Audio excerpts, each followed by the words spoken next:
Rosa María, un privilegio que tiene esta diferencia generacional nuestra es que yo haya podido crecer viéndote hacer periodismo. Pues muchas gracias. Pero los referentes son fundamentales, ¿no? Y eso es algo en lo que hay que insistir mucho y mucho, porque nadie nacemos enseñado ni aprendido, ¿no? Por tanto, siempre hay que fijarse en aquellos que lo han hecho antes y que, bueno, pues lógicamente proceden, todo viene de algo y todo va hacia algo, ¿no? O sea, que nada nace así de repente por generación espontánea. O sea, que te agradezco muchísimo que valores la importancia de los referentes, porque yo sin mis referentes pues tampoco hubiera podido hacer nada, ¿no? De los referentes y las referentes, porque yo cuando crecía en los años 80, la verdad es que fascinándome, como siempre me ha fascinado la comunicación y el periodismo, no erais tantas las mujeres que estabais, y menos de corresponsales, incluso en zonas de conflicto o de cambio profundo político, como era el caso del Moscú de la perestroika, que es donde yo recuerdo y tengo grabadísima tu imagen. Sí, sí, efectivamente, no éramos cuatro gatas literalmente, ¿no? Yo hice Derecho antes que Periodismo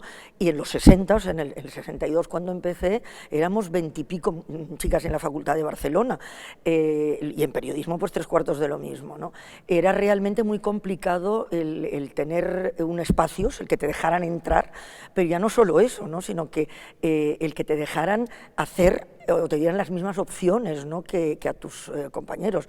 Y la verdad que bueno, pues eso fue una de las dificultades principales del inicio, ¿no?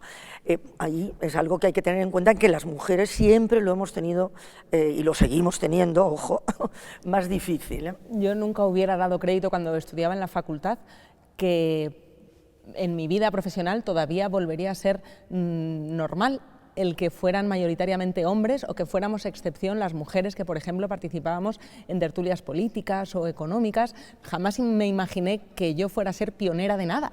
Os había visto a las pioneras muchos años antes y pensaba que eso se iría solucionando, pero está claro que hay procesos que solos no se arreglan. No, eso está clarísimo. A mí si me hubieran dicho en los años 60, cuando estaba ya muy metida en el tema de la lucha por la igualdad, en todos los sentidos, la igualdad de derechos, porque al fin y al cabo el feminismo no es más que eso, ¿no? O sea, una lucha por derechos, entonces de género en este caso, ¿no? Pero hay otros muchos derechos, como bien sabemos, por los que ha habido que pelear mucho, que efectivamente en pleno siglo XXI tendría que estar todavía, ¿no? hablando de esto, y que además con graves riesgos de retroceso, vamos, no me lo hubiera creído, ¿no? Y realmente en el tema de las generaciones y de la edad, etcétera, pues bueno, ahora que ya estoy en esa otra lucha, ¿no? En ese otro ismo, pues tampoco me lo hubiera creído. O sea, hubiera pensado que efectivamente todo este tipo de diferencias tan marcadas, ¿no? y que significan discriminaciones habrían terminado, pero no es así. Claro, porque la diversidad, hablábamos de la importancia de una diversidad de género en las tertulias, que haya hombres y mujeres, pero es fundamental también la diversidad generacional, que sean personas que hayan tenido diferentes vivencias y diferentes contextos y que representen, bueno, pues la realidad de personas con unas edades muy distintas, y no siempre lo cumplimos todo lo bien que deberíamos. No siempre lo cumplimos, sino que casi nunca lo cumplimos, porque cuando estás en esa franja te das cuenta, ¿no? Te das cuenta de que además la valoración de lo que se hace, la valoración de tu opinión, la valoración, la consideración, ¿no? de lo que puedes aportar, etcétera, no está en la mesa, ¿no? La de los mayores, de los dices. mayores, efectivamente, pues fíjate, y de las mujeres más todavía, ¿no? Pues a mí, a lo mejor, claro, nos sesgan nuestra propia percepción, pero yo veo una ausencia preocupante de voces jóvenes en los medios. Creo que a veces hay una reflexión en la radio, incluso en la televisión, en abierto, en los medios que llamamos tradicionales, sobre todo los medios lineales, digamos que hay un programador que decide qué se emite en qué momento y no el streaming donde cada uno decide qué es lo que quiere ver, donde la gente se pregunta, ¿pero por qué los jóvenes ya no nos escuchan o no nos ven?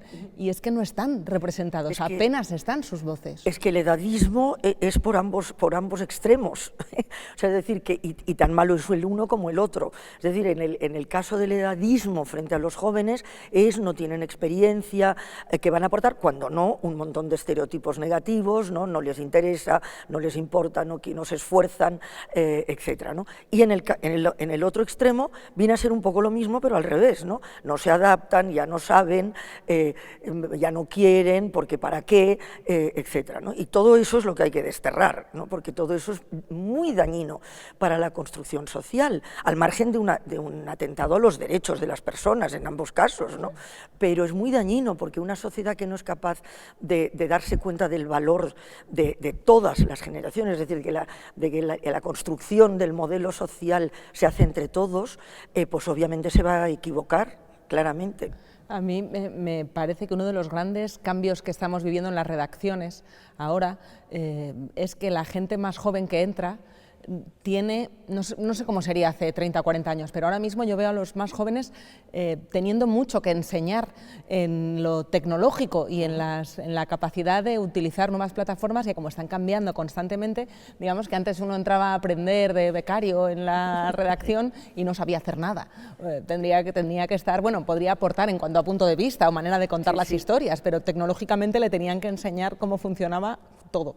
Y ahora, sin embargo, con el desafío que suponen las redes y las plataformas en las nuevas maneras de contar historias, nos viene bien a los que llevamos ya unos años en esto la humildad de tener que escuchar a los más jóvenes que saben incluso lenguaje que desconocemos. Es que claro, bueno, ahí has señalado dos cosas muy importantes, o sea que cuando hablamos de generaciones no solo hablamos de los extremos, o sea que es muy importante que los que estáis en medio, digamos, obviamente estéis en conexión con los dos extremos, ¿no? Y efectivamente, o sea, es importantísimo que la gente joven aporte la innovación, ¿no? Porque evidentemente el mundo pasa por eso, ¿no? O sea, pasa por la experiencia primero, pasa por la urgencia, porque hay que resolver cosas, en fin, hay que preguntar, hay que ver, hay que resolver cosas, pero hay cosas que están llegando, pero hay que innovar, ¿no? Y entonces las tres cosas, urgencia, emergencia e innovación, tienen que ir juntas. Y está claro que los jóvenes, como bien dices, ¿no? Está cambiando todo, los métodos, las formas, es decir, todo lo que es la manera de comunicar, que tienen que estar ahí. Pero es muy importante, claro, que estén los mayores y que estéis los que estáis, ya digo, en la zona central, pero sobre todo los mayores, para que no haya valores que se pierdan por el camino, porque lo que no puede ser, o sea, la nostalgia en sí misma no es saludable, pero lo que tampoco es saludable es olvidar que hay pilares fundamentales, ¿no? Del avance social, de la cohesión, de la defensa de los derechos humanos, etcétera, que pasan, ¿no?, por no obviar, por no olvidar, ¿no?, que bueno, se tiene que mantener una ética en el ejercicio de la profesión, que no todo vale, que lo importante no es la inmediatez en el caso de los medios de comunicación, ¿no? Y que como puedo llegar a cualquier sitio muy rápido, como puedo transmitir desde cualquier lugar, porque tecnológicamente ahora es posible, voy y digo lo primero que se me ocurre, porque no me ha dado tiempo de saber lo que pasa. Ojo, no. Eso no es así. O sea, es decir, entonces ahí es donde el engranaje la parte del tiene oficio, que funcionar. El oficio, lo que es contar historias, que eso, y contrastarlas y encontrar la verdad de los hechos, que eso no ha cambiado, da igual cómo cambie la herramienta. Lo que no sé es si percibes en tu generación, yo en la mía mucho, demasiado y poco justificado, ese exceso de nostalgia, de cómo era el mundo antes de Internet, de hablarle por encima del hombro a los más jóvenes y diréis que vosotros no sabéis cómo era el periodismo de verdad, esa idea de que lo de ahora no es de verdad. Eso es fatal, porque además no es verdad, periodismo bueno y periodismo malo ha habido siempre, ¿no? Y periodismo que se ha visto obligado a luchar contra las interferencias también, ¿no? Porque el periodismo lo que tiene que hacer es claramente mostrar lo que no se quiere que se vea y contar lo que se quiere que se calle. Y eso siempre hay intereses que están en contra de que suceda, ¿no? Entonces, eso no puede variar porque la tecnología es una herramienta y no es más que eso. Entonces tenemos que aprender a utilizarla bien, porque si la utilizamos bien es la mejor herramienta que jamás hemos tenido precisamente para el conocimiento, para la comprensión de lo distinto, ¿no? realmente la confirmación, la contrastación, ¿no?, que mencionábamos hace un momento, de los hechos, etc. Y, por tanto, debemos utilizarla sabiendo todo eso, ¿no? Entonces, decir, antes todo era mejor, el periodismo de antes, y que eso es absurdo, porque había mejor y había peor. Y entonces lo que está claro es que ahora hay periodismo excelente, lo que ocurre es que hay que enseñar a buscarlo, porque la perversión de la tecnología es que si no se utiliza en positivo, lo que acaba consiguiendo es al revés, que en lugar de ser una herramienta de conocimiento y de acercamiento a lo diferente, sea una herramienta de desconocimiento, o sea, de desinformación, y una herramienta de odio a lo distinto. Entonces, ahí es donde se engarzan las dos, digamos, sabidurías que pueden aportar el antes, el ahora y el en medio. O sea, y construir la mejor información que jamás hayamos tenido, y que ¿no? luego la nostalgia, no sé si estás de acuerdo, a mí me parece que es enemiga de la perspectiva, que es algo que los periodistas necesitamos para esclarecer los hechos, que es lo que nos están pidiendo, especialmente en un mundo sobreinformado, donde hay demasiadas pantallas a veces para que podamos digerir todo lo que vemos. Esa perspectiva histórica que da tener más años, algo tan sencillo como tener más años, porque yo pienso con envidia sana, envidia profesional, pensar, madre mía, Rosa María, estabas en el Estados Unidos de Reagan, en el Moscú de Gorbachov, en Argentina en pleno proceso de cambio, de transición a la democracia.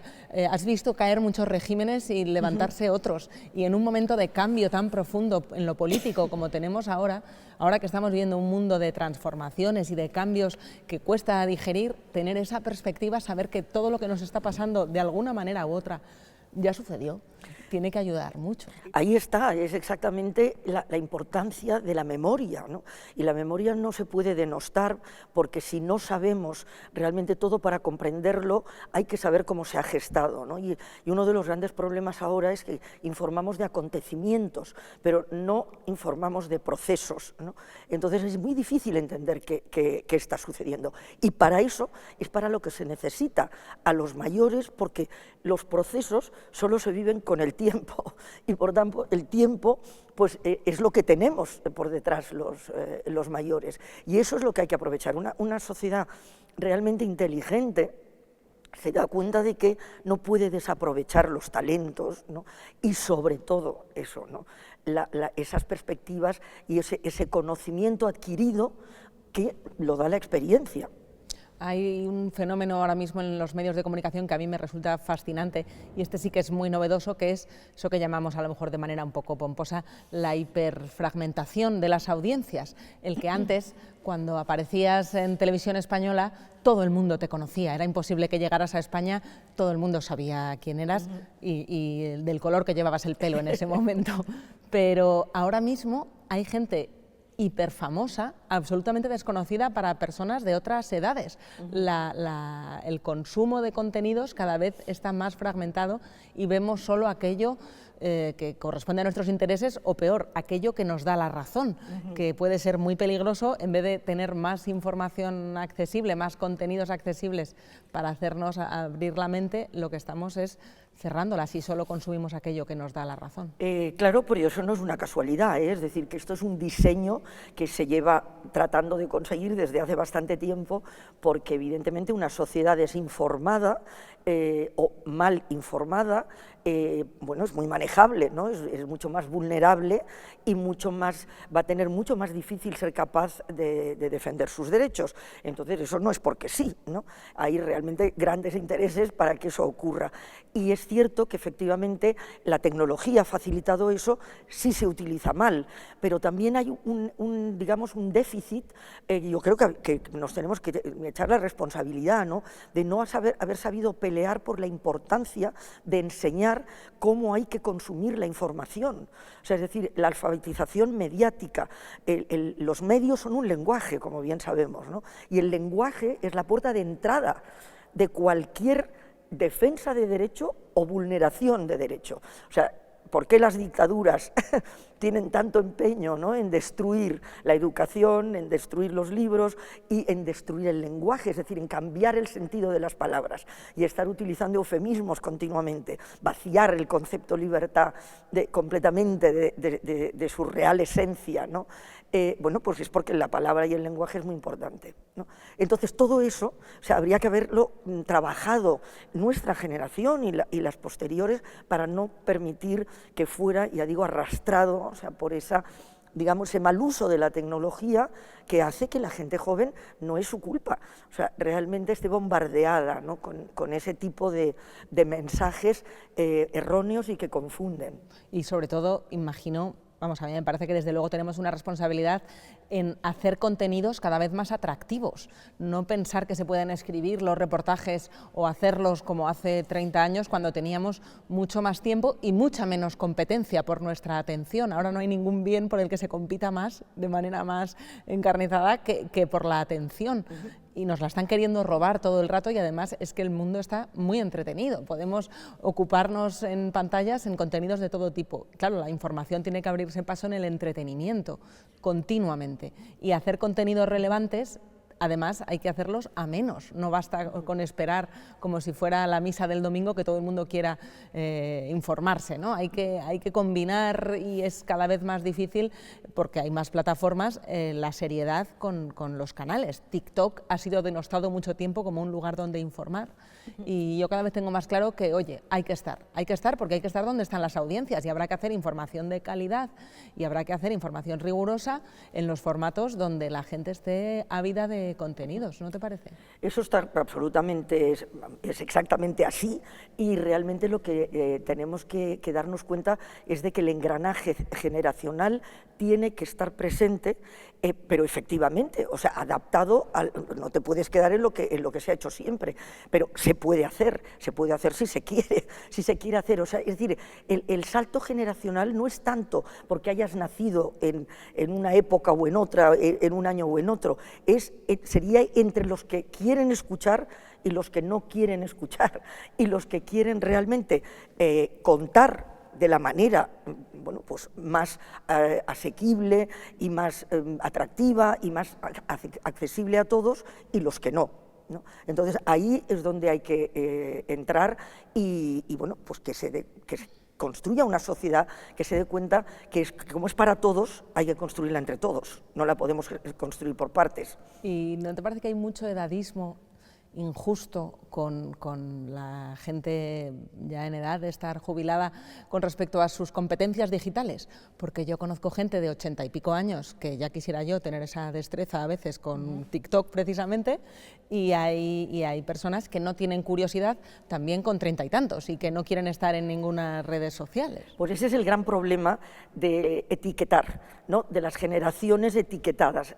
Etiquetar es un atajo mental, ¿no?, y es un titular pegadizo y estupendo, y desde un punto de vista de marketing comercial puede estar muy bien, pero lo que hace es ignorar la realidad, o sea, es decir, invisibilizar la complejidad, ¿no?, de la sociedad y presentar a las personas mayores, que primero habría que definir qué es persona mayor, porque hay que redefinir el concepto de mayor. No es lo mismo un mayor de ahora que un mayor de hace 40 o 50 años o 20 años. No me he querido mojar, he dicho en edad de estar jubilado, como ves, he sido impecable. Sí, no, pues ahí, porque realmente es que el estar jubilado es un papel, ¿no? Entonces la mente va por un lado y obviamente la administración va por otro.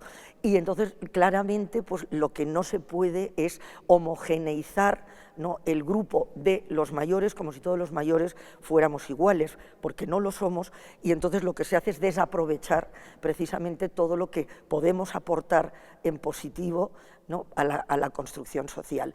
Y claramente creo que esa es una de los debates que hay que poner en la mesa porque es transversal, ¿no? O sea, tiene que ver con las políticas, con el urbanismo, con el lenguaje, como hemos dicho, con los algoritmos, como bien ha señalado, que se ponen, en dónde se pone, es decir, que es algo que tiene que estar permanentemente en la discusión pública. Es verdad que es injusto meter en el mismo saco a los mayores, que es una etiqueta además de reduccionista, vista muy etérea, pero también lo es meter a la generación X o a los millennial o a los centennial como si explicara la manera de ser de todo un grupo de población, cuando en realidad hay factores como el de clase, por ejemplo, claro, ¿no? El de género, que explican a veces territorio, mucho mejor si han nacido en una gran ciudad o en un pueblo de una zona más despoblada. Todo eso son factores relevantes, pero a lo mejor el de la edad, los medios pecamos de utilizarlo mucho porque se ve, es lo primero, casi lo primero que se ve, ¿no? Cuando miras a alguien, es más fácil.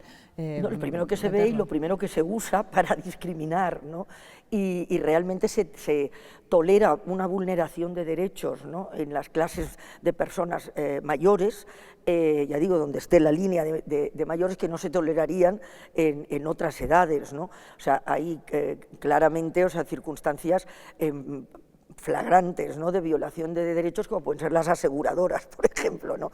Porque las aseguradoras de salud, claro, no pueden echarte después de haberte tenido ahí toda tu vida pagando por edad, porque eso sería claramente vulneración, discriminación por edad, y sería perseguible, ¿no?, penalmente, pero sin embargo, ¿qué se hace? Subir las cuotas de tal manera que prácticamente ninguna persona jubilada de la mayoría, ¿no?, de los pensionistas puede pagar esas cantidades, por tanto se tiene que ir. Es decir, que todo este tema, que son muy serios, pues no se habla nunca de ellos, por eso digo que el debate tiene que estar ahí. A ver si va a ser útil la etiqueta de la edad para identificar esas injusticias, precisamente, que sí que comparten tramos generacionales, porque los menores de 35 años, por ejemplo, en España, comparten una discriminación muy evidente, que es el acceso a la vivienda.